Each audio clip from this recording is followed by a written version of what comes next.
Welcome to Classroom 2 Courtroom. Here's your host, Scott Benton. Hey everyone, it's Scott Benton here. I'm the host of the Classroom 2 Courtroom podcast. How are you? We are a podcast dedicated to law students and those who have just graduated law school, people looking for their first job as an attorney, and we're going to show you how to make that transition from legal student to legal professional as easily as possible. And this is also a podcast where we make the practice of law fun. Today we're going to answer the question of how do I wrap up a case with my client? How do I wrap up a case with my client, which is an important question and something that you're going to need to know how to do. Now, generally, a client's going to come in and hire you as the attorney in the firm that they want to work with, and you're going to engage that client. They are going to engage your services. And at the end of that case, once it's completed, once decisions have been reached, you are going to disengage. Now, keep in mind that all law firms are going to have their own process for wrapping up cases, which is probably going to account for some slight differences in terms of what I'm talking about here today. But in general, they're going to largely be the same once a case is done, or it's kind of nearing completion. You'll see what I mean in a moment when I talk about that. Just know that there's a process in place for you to reach the conclusion of a case and to process that official disengagement. It's the same way that every law firm is going to have a client services agreement, something that the client is going to sign to engage those services. You also need a way to disengage those services as well. So a lot of what I'm talking about here is going to be based on what we do at the law firm that I work at, which is located in Irvine, California. That's Southern California. For those of you not familiar with the state of California, we're closer to Los Angeles than we are San Francisco, for instance. So we are a law firm that practices trust and probate administration and litigation.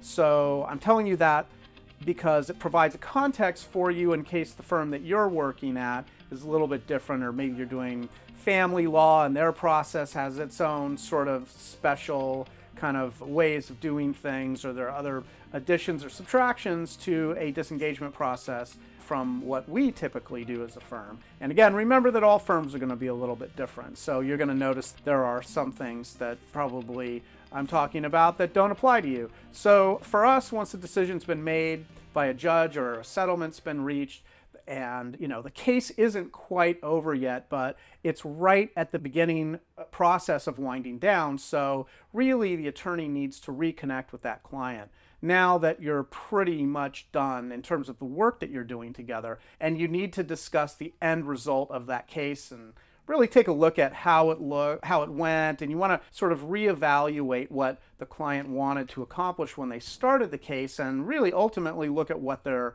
going to end up getting. You as the attorney, you want to let the client know that there's a disengagement process, the case is now going to need to go through, and you're going to really be the one that explains that to them. And during that conversation, you as the attorney, you have an opportunity to really reflect on what the proceeds are in the case. Or, a lot of times with trust and probate and estate matters, there are a lot of family members involved. So a lot of times you're going to be really intimately familiar with all of those relationships. Sometimes these cases can last for months and months and months, and you're going to see a lot of dynamics play out between family members, brothers and sisters, uncles, aunts, grandparents, parents sometimes. And a lot of times there are strains that come along with families and law cases, especially when it comes to probate and trust and estates. And so if you've done your job correctly and you've been able to really build a relationship with your client, you're really going to sort of understand all these intricacies. You're going to be able to see where those kind of family fractures are, whether they've continued to grow, maybe got worse, or maybe they got better. But you want to make sure that you're checking in with your client, because a lot of times when it comes to estates, chances are that someone has passed away. A lot of times it's a parent, somebody that your client has been very close to, and now that particular person, that parent or family member, has passed away. And in some cases, this is going to be the first time that your client, like let's say it's the holidays, for instance. Let's say that the holidays are coming up and their parent has passed away and you've just sort of finished up this case, or you're just about to finish up this case. It could be the first time that your client has not spent the holidays with a parent, or really, something that's going to be quite different in their life that they haven't really done before. So this is a chance for you to really reconnect with your client, because they could be going through a pretty difficult period in their life, and you want to sort of check in with them on a kind of a human-to-human level as opposed to attorney-client level. You want to sort of maybe turn that off for a moment and just check in with to see where they are, and really kind of talk about all the work that you've done together.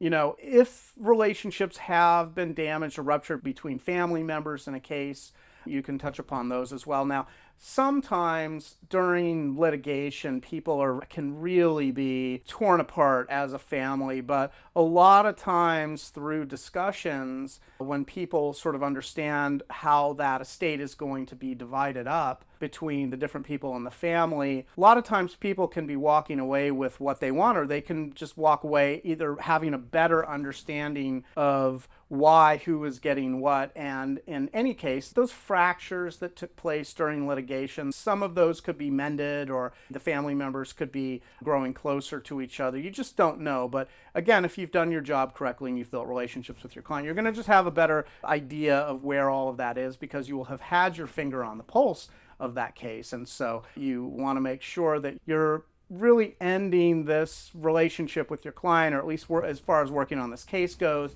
You want to make sure that you're leaving it on a positive note, or at least maybe a note of hope if in the case where the family members are still kind of fractured.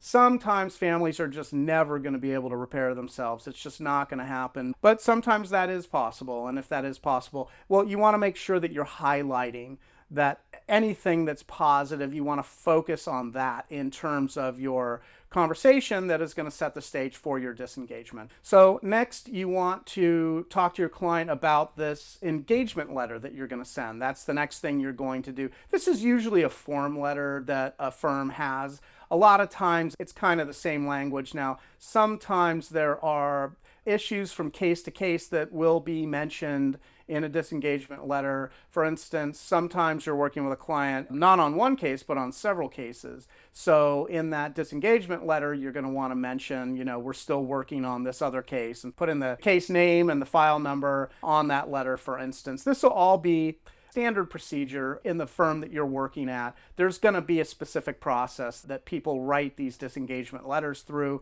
but just understand that there are going to be slight differences. It's not just going to be a copy and paste, although it could be a copy and paste. Sometimes the similarities are almost exact, that you can really, except for the name and the address and the file number and the file name, you can pretty much cut and paste. But you want to make sure that if there are any outstanding issues, that those are also mentioned in the disengagement letter.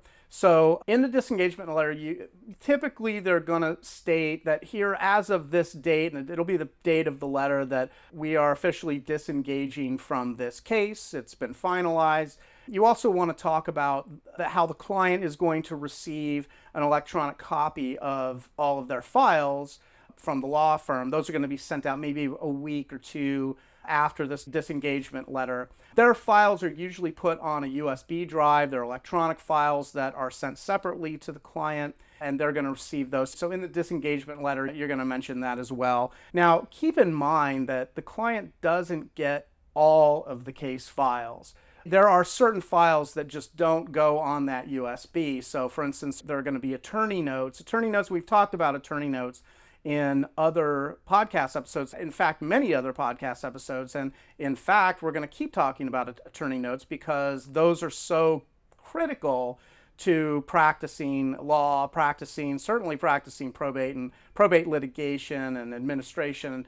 Those attorney notes, it's like you're journaling an entire case by using these attorney notes, and these are notes that you're putting everything into so that you don't have to hold all that information in your mind, but you're also putting stuff in there that really doesn't necessarily need to go to the client, and it shouldn't go to the client. There's also confidential correspondences that the client's not going to receive another documents and so on. But really, the people that are going to be putting together the USB drive and this disengagement letter, they're going to know what goes on that USB drive and what doesn't go on that USB drive. So that will be something that you may not need to worry about, but you do need to know that there is a difference between documents that the client does get at the conclusion of a case and documents that they don't get. Sometimes there are outstanding balances that still need to be addressed, and so you may mention that in the disengagement letter as well. A lot of times, if there are balances, the final check from the estate, the distribution,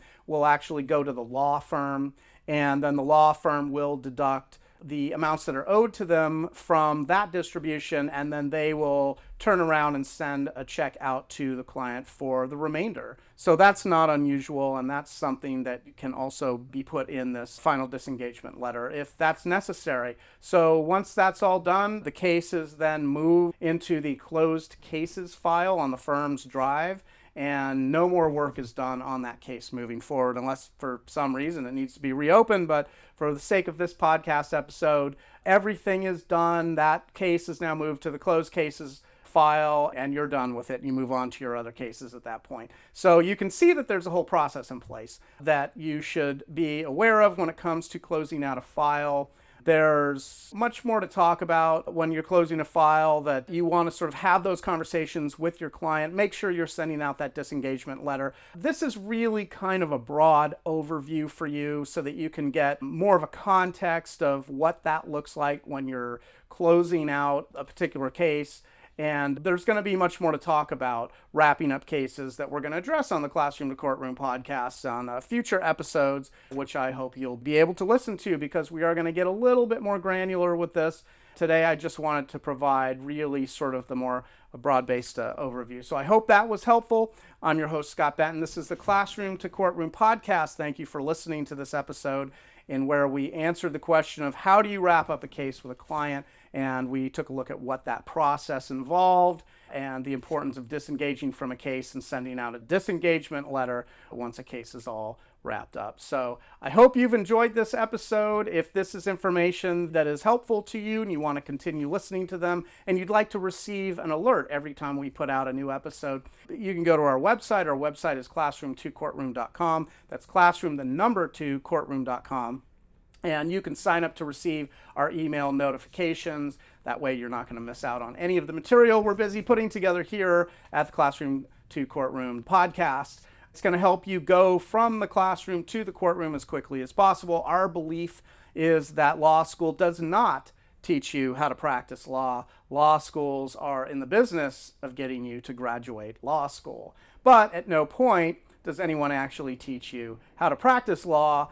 I guess you're supposed to learn that once you join a law firm. We thought it would be a really good idea to provide a podcast that filled in that gap for you so that when you started your first job as an attorney, you really already know how to practice as an attorney. And it's not going to take you 6 months to a year to get up to speed. You're going to be ready to go, because law schools are looking for attorneys who already know how to practice law and aren't coming in cold. Firms don't want to take the time to teach you how to practice law. I mean, there are going to be things that you're going to have to learn. You're going to have to learn all the systems of that law firm. But if you come in already ahead of the curve and already understand how to practice law, and you've acquired the skills that we're talking about on this podcast, then you're going to get up to speed that much faster. You're going to become incredibly valuable to that firm. So if you do like this material, don't forget to like, share, and subscribe. And if you'd like to stay on top of our newest episodes. Until next time, we hope you'll join us on another episode of the Classroom to Courtroom podcast, and we hope you'll join us in making the world a better place, one client at a time. Thanks again for listening, and take care. Thanks for joining us on Classroom to Courtroom, the podcast designed to help launch your first-time legal career. If you have any feedback or ideas for episodes you'd like to hear, you can always find us at classroom2courtroom.com, where you can leave comments, ask questions, and even join our online community.